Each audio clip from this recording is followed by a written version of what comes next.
Сәлеметсіңдер ме оқушылар? Мен Алматы облысы Ақсу ауданы Қарашілік ауылы Қарашілік орта мектебінің қазақ тілі мен әдебиеті пәні мұғалімі Махамбет аяулым Махамбетқызы боламын. Бүгін бізде 6 сыныптың қазақ тілі пәні. Сабағымыздың тақырыбы Қазақстан ғылымы. Сабағымыздың мақсаты коммуникативтік жағдаятқа сай ресми сөздер мен тіркестер, дайын тіркестер мен терминдерді орынды қолданып, диалогке қатысу, ойын анық жеткізу, қазақ тіліндегі тыныс белгілерінің түрлері мен қызметін түсіну, дұрыс қолдану. Бағалау критерийлері: коммуникативтік жағдаятқа сай ресми сөздер мен тіркестер, дайын тіркестер мен терминдерді орынды қолданады, диалогке қатысады, ойын анық жеткізеді, тыныс белгілерінің түрлері мен қызметін түсінеді, дұрыс қолданады. Олай болса, оқушылар төмендегі суреттерге назар аударып, сұрақтарға жауап берейік. Өз ойымызбен бөлісейік. Ғылымның адам өмірінде қандай маңызы бар? Жаңалық ашу дегенді қалай түсінесің?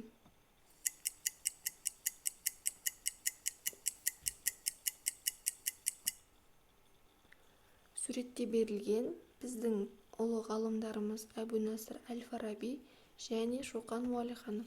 Бұл екі ғалым да біздің әдебиетімізге де, тарихымызға да өзінің үлестерін қосып, қазіргі уақытта біз оқып отырған ғылымның барлығын, іргетасын қалап берген ғалымдарымыз. Әбу-Насыр әл-Фараби алгебра, логика, ботаника, медицина салаларына үлес қосса, Шоқан Уәлиханов психология, әдебиет, география салаларына көптеген үлестерін қосқан екен. Олай болса, сурет бойынша ойымызды бөлісіп болсақ, тыңдалып мәтініне назар аударайық.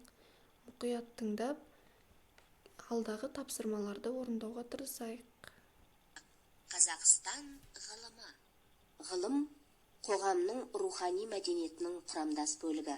Адамзат дамуының белгілі бір кезеңінде ғылым дами келе қоғамдық сананың дербес формасына айналады. Себебі қоғамдағы сан салалы мәселелер көп жағдайда ғылымның араласуымен шешіледі.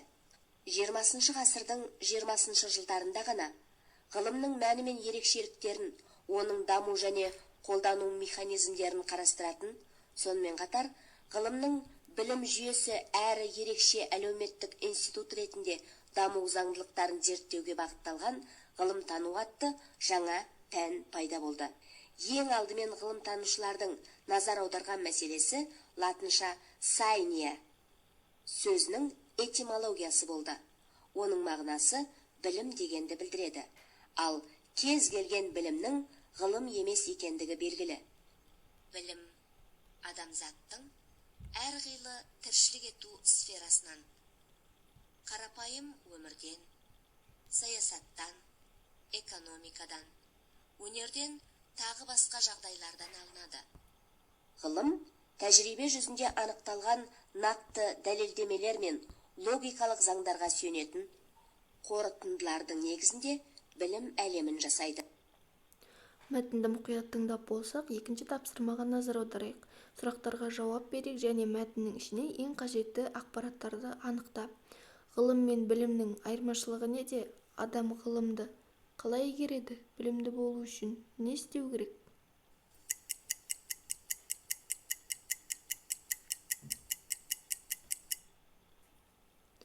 Ғылым мен білімнің айырмашылығын көп адамдар ажырата алмай жатады. Бетінен қарасақ, ғылым мен білім бір-біріне ұқсас, бірдей деп ойлаймыз, бірақ та астарында бұл екеуі мүлдем екі бөлек сала болып табылады. Ғылым мен білім бір-бірімен байланысты, бірақ мағынасы жағынан, саласы жағынан екі түрлі. Біз бірінші білеміз, одан кейін барып ғылымды қалыптастырамыз. Ғылымды қалыптастырғаннан кейін білімге өзіндік үлес қосамыз. Адам ғылымды білу арқылы үйренеді, игереді, зерттеу арқылы игереді, көптеген эксперименттер, бақылау арқылы ғылымды игере аламыз. Білімді болу үшін біз бірінші көптеген теориялық ұғымдарды оқып, материалдан ізденуіміз керек екен.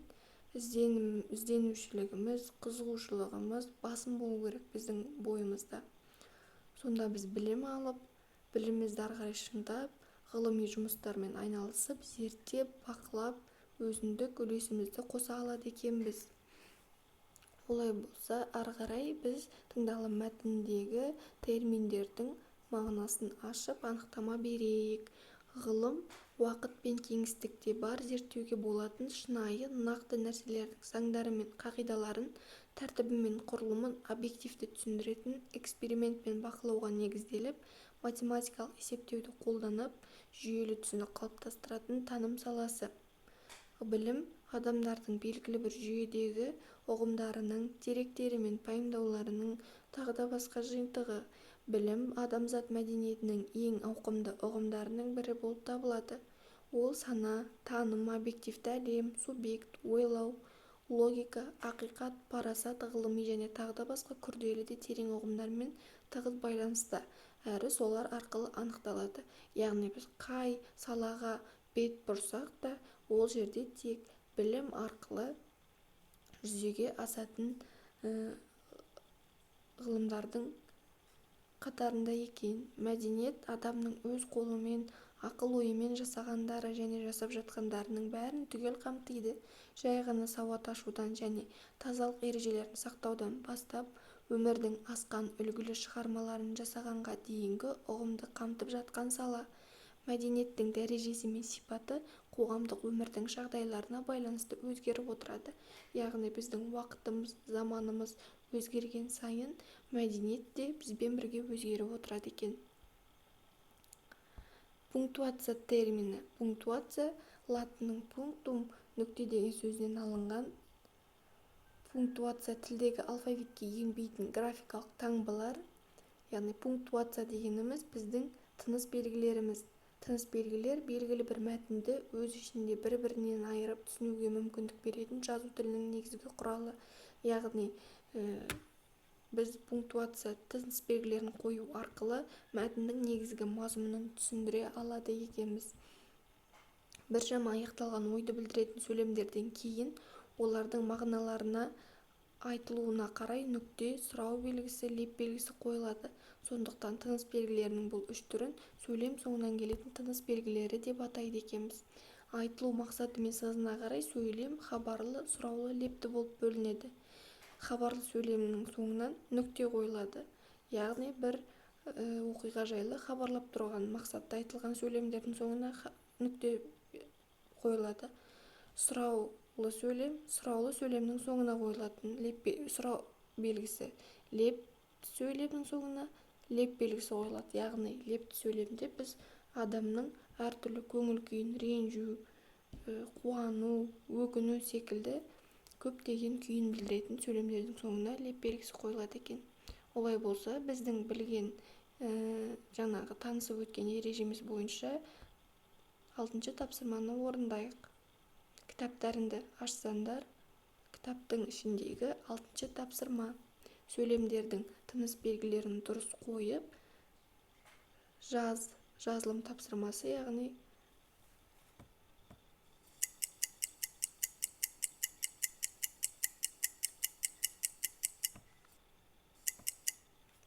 бұл тапсырманы тез орындадыңдар деп ойлаймын. Олай болса, өзіміздің жазған тапсырмаларыңызды тексеріп шығайық. Бірінші сөйлем: Қазақстан Республикасында көптеген ғылыми мекеме жұмыс істейді. Яғни қандай мекеме жұмыс жасайтынын бізге хабарлап айтып тұр. Сондықтан сөйлемнің соңына нүкте қойылады. Екінші сөйлем: Қазақ ұлттық ғылым академиясы қай қалада және қай көшеде орналасқан? Бұл жерде бізден сұрау мақсатта айтылып тұрған сөйлем, сондықтан сөйлем соңына сұрау белгісі қойылады. Мен де атақты ғалым болсам ғой. Бұл жерде армандау күйі білініп тұр. Яғни сөйлемнің соңына леп белгісі қойылады екен. Өте жақсы оқушылар. Олай болса, шығу парағын пайдаланып төмендегі сұрақтарға жауап бере кетейік. Бүгінгі сабақта не үйрендің? Қанша мәлімет ала алдың? Әлі де білгің келетін заттар бар ма? Нені түсінбедің? Кері байланыс беріп өтейік.